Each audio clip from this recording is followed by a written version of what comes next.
नमस्कार विद्यार्थी मित्रांनो, अर्चना's टीचिंग अप या यूट्यूब चॅनलवरती तुमचे स्वागत आहे.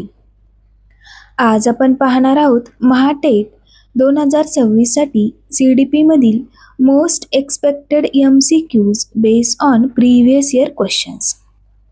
हे प्रश्न पेपर 1 आणि पेपर 2 दोन्हीसाठी अत्यंत महत्त्वाचे आहेत. प्रत्येक प्रश्नासोबत आपण शॉर्ट एक्सप्लेनेशन पण पाहणार आहोत. त्यामुळे कन्सेप्ट पण क्लिअर होईल आणि एक्झाममध्ये मार्क्स पण वाढतील. तर व्हिडिओ शेवटपर्यंत नक्की बघा आणि चॅनलला सबस्क्राईब करायला विसरू नका. चला तर मग सुरू करूया आजचा महत्त्वाचा सेशन. प्रश्न पहिला, बालकाच्या विकासाचा क्रम सर्वसाधारणपणे कसा असतो? अव्यवस्थित असतो की अनियमित असतो की निश्चित क्रमाने की अचानक? तर बालकाच्या विकासाचा क्रम सर्वसाधारणपणे ऑप्शन सी निश्चित क्रमाने असतो. विकास हा सतत आणि निश्चित क्रमाने होणारा बदल आहे. उदाहरणार्थ, बालक आधी बसायला शिकतो, नंतर चालायला शिकतो आणि मग पळतो.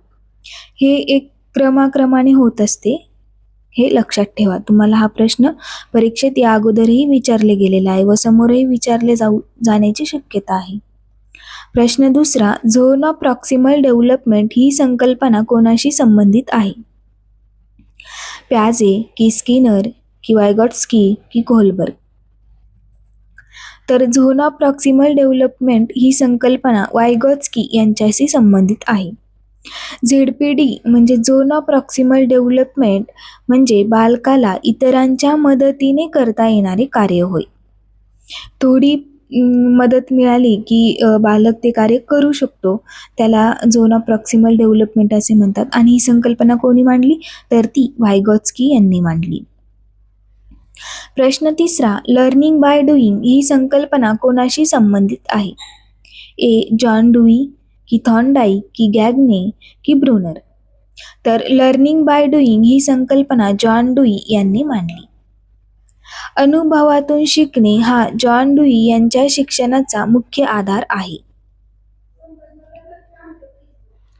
प्रश्न चौथा, प्याजे यांच्या मते संवेदन गती अवस्था कोणत्या वयोगटात असते?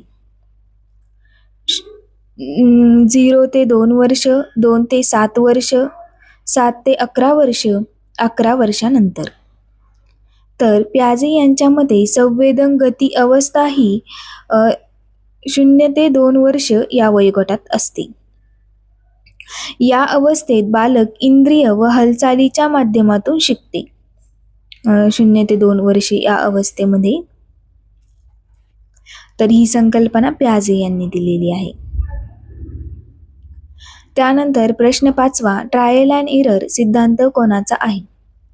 स्किनर, थॉर्नडाईक की पॅव्लो की कोहलर? तर ट्रायल अँड एरर हा सिद्धांत थॉर्नडाईक यांनी दिला. हा यांचा आहे सिद्धांत आहे. ट्रायल अँड एरर म्हणजे चुका करत करत योग्य उत्तरांपर्यंत पोहोचणे. प्रश्न 6, बुद्धिमत्ता चाचणीचा म्हणजेच IQ सूत्र कोणी दिले? टर्मन, बीने, स्टर्न की गिलफोर्ड? तर बुद्धिमत्ता चाचणीचे IQ सूत्र हे स्टर्न यांनी दिले.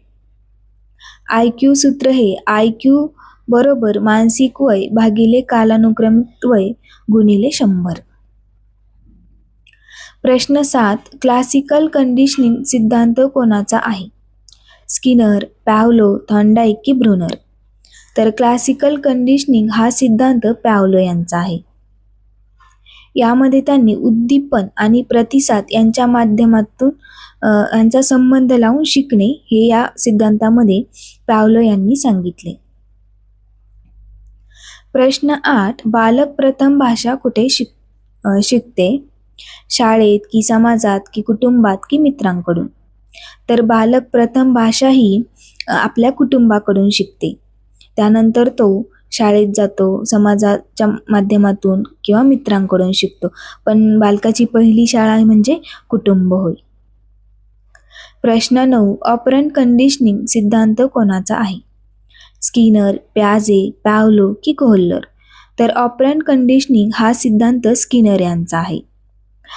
यामध्ये त्यांनी बक्षीस आणि शिक्षा म्हणजेच prize and punishment punishment and prize याच्या आधारे वर्तनात कशा प्रकारे बदल घडतो किंवा होतो हे या सिद्धांतामध्ये स्किनर यांनी सांगितले.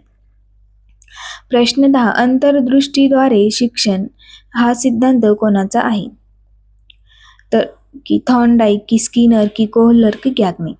तर अंतर्दृष्टीद्वारे शिक्षण हा सिद्धांत कोहलर यांचा आहे. यामध्ये त्यांनी समस्या अचानक समजून समाधान शोधणे म्हणजेच इनसाइड लर्निंग होय. त्यालाच आपण अंतर्दृष्टीद्वारे शिक्षण असे देखील म्हणतो. प्रश्न 11. विकासावर सर्वाधिक प्रभाव कोणाचा पडतो? वातावरण, की अनुवंशिकता, की दोन्ही, की शिक्षण? तर विकासावर सर्वाधिक प्रभाव हा वातावरण आणि अनुवंशिकता या दोन्ही घटकाचा पडतो. विकासासाठी अनुवंशिकता आणि वातावरण हे एक महत्त्वाची भूमिका बजावतात. प्रश्न 12. मल्टिपल इंटेलिजन्स थिअरी कोणाची आहे? गार्डनर, गिलफोर्ड, की स्टर्नबर्ग, की बिने? तर मल्टिपल इंटेलिजन्स थिअरी ही गार्डनर यांची आहे. यामध्ये त्यांनी प्रत्येक बालकात वेगवेगळ्या प्रकारच्या बुद्धिमत्ता असतात असे गार्डनर यांनी सांगितले. प्रश्न 13. समावेशक शिक्षण म्हणजे काय? फक्त हुशार विद्यार्थ्यांचे शिक्षण, की सर्व विद्यार्थ्यांना समान शिक्षण, की फक्त दिव्यांग विद्यार्थ्यांचे शिक्षण, की ऑनलाईन शिक्षण? तर समावेशक शिक्षण म्हणजे सर्व विद्यार्थ्यांना समान शिक्षण. प्रत्येक बालकाला समान संधी देणे म्हणजेच इन्क्लुझिव्ह एज्युकेशन होय. प्रश्न 14. स्केलफोल्डिंग ही संकल्पना कोणाशी संबंधित आहे? वायगॉत्स्की, प्याजे, स्किनर, की गार्डनर?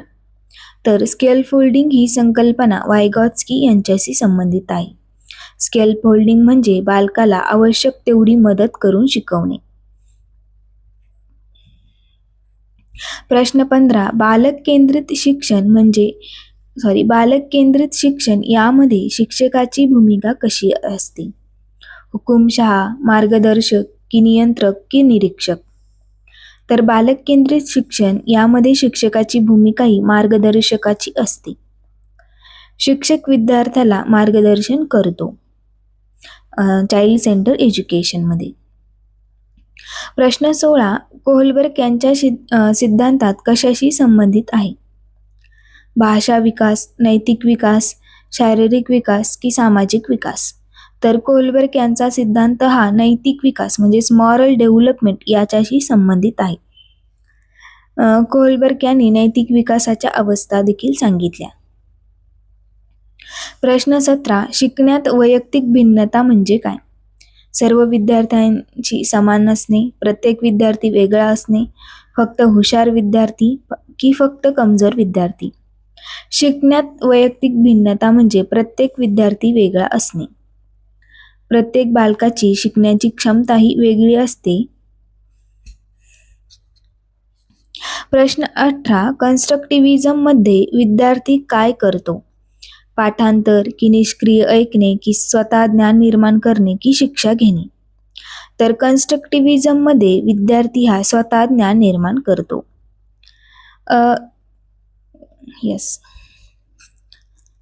प्रश्न 19. रेडीनेस फॉर लर्निंग ही संकल्पना कोणाशी संबंधित आहे? थॉर्नडाईक, की प्याजे, की स्किनर, की ब्रुनर? तर रेडीनेस फॉर लर्निंग ही संकल्पना थॉर्नडाईक यांच्याशी संबंधित आहे. बालक शिकण्यासाठी मानसिकदृष्ट्या तयार असणे आवश्यक आहे यामध्ये. प्रश्न 20. चांगल्या मूल्यमापनाचे मुख्य उद्दिष्ट काय आहे? शिक्षा देणे, तुलना करणे, प्रगती समजून घेणे, नापास करणे? तर चांगल्या मूल्यमापनाचे मुख्य उद्दिष्ट आहे की प्रगती समजून घेणे. मूल्यमापनामुळे विद्यार्थ्याची प्रगती समजते. तर मित्रांनो, अशा प्रकारे आपण या व्हिडिओच्या माध्यमातून 20 प्रश्न जे की परीक्षेमध्ये वारंवार विचारले गेलेले आहेत ते आपण या व्हिडिओच्या माध्यमातून बघितले आहे. जर तुम्हाला हा व्हिडिओ उपयुक्त वाटला असेल तर व्हिडिओला लाईक करा, शेअर करा आणि अर्चना स्टिचिंग हब सोबत जोडलेले राहा. पुढच्या सेशनमध्ये आपण आणखी काही महत्त्वाचे एक्सपेक्टेड क्वेश्चन्स तसेच PYQ सुद्धा घेऊन भेटूयात. तोपर्यंत अभ्यास करत राहा आणि तुमचं स्वप्न पूर्ण करण्यासाठी मेहनत करत राहा. धन्यवाद.